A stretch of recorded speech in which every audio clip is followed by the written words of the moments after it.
India is deeply disturbed by the recent turn of developments in Ukraine.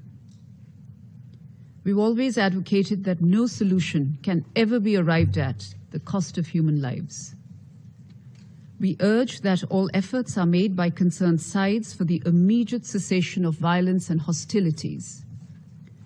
Dialogue is the only answer to settling differences and disputes, however daunting that may appear at this moment.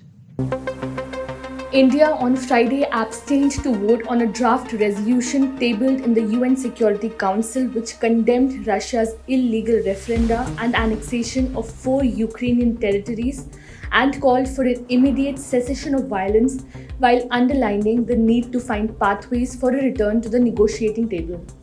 The resolution was tabled by the US and Albania and condemned Russia's organization of illegal so-called referenda in regions within Ukraine's internationally recognized borders. The 15-member Security Council voted on the draft resolution on Friday. The resolution declares that Russia's unlawful actions with regards to the illegal so-called referenda taken on September 23rd to 27th this year in parts of Ukraine's regions of Luhansk, Donetsk, Kherson, and Zaporizhia that are under Russia's temporary control can have no validity and cannot form the basis for any alteration of the status of these regions of Ukraine, including any purported annexation of any of these regions by Moscow. The resolution, however, could not be adopted in the Assembly as Russia, which is a permanent member of the UNSC, vetoed it. Of the 15-nation Council, 10 nations voted for the resolution, while China, Gabon, India, and Brazil abstained.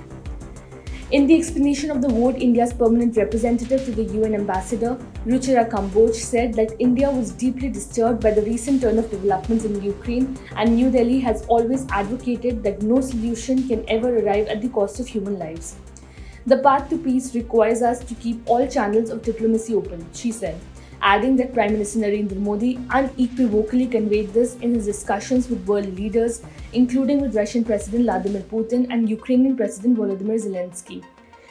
She also referred to the statements made by External Affairs Minister S. Jaishankar on Ukraine during the high-level General Assembly session last week. Referring to Modi's remarks to Putin on sidelines of the SCO summit in Uzbekistan, Samarkand, that today's era is not an era of war, Kamboj said that New Delhi sincerely hopes for an early resumption of peace talks to bring about an immediate ceasefire and resolution of the conflict. India's position has been clear and consistent from the very beginning of this conflict. The global order is anchored on the principles of the UN Charter, international law, and respect for sovereignty and territorial integrity of all the states. Russian President Putin on Friday proclaimed the annexation of the Ukrainian regions of Donetsk, Luhansk, Kherson, and Zaporizhia. The announcement came a day after UN Secretary General Antonio Guterres said that any annexation of a state's territory by another state resulting from a threat or use of force is a violation of the principles of the UN Charter and international law. Subscribe to Oneindia channel and never miss an update.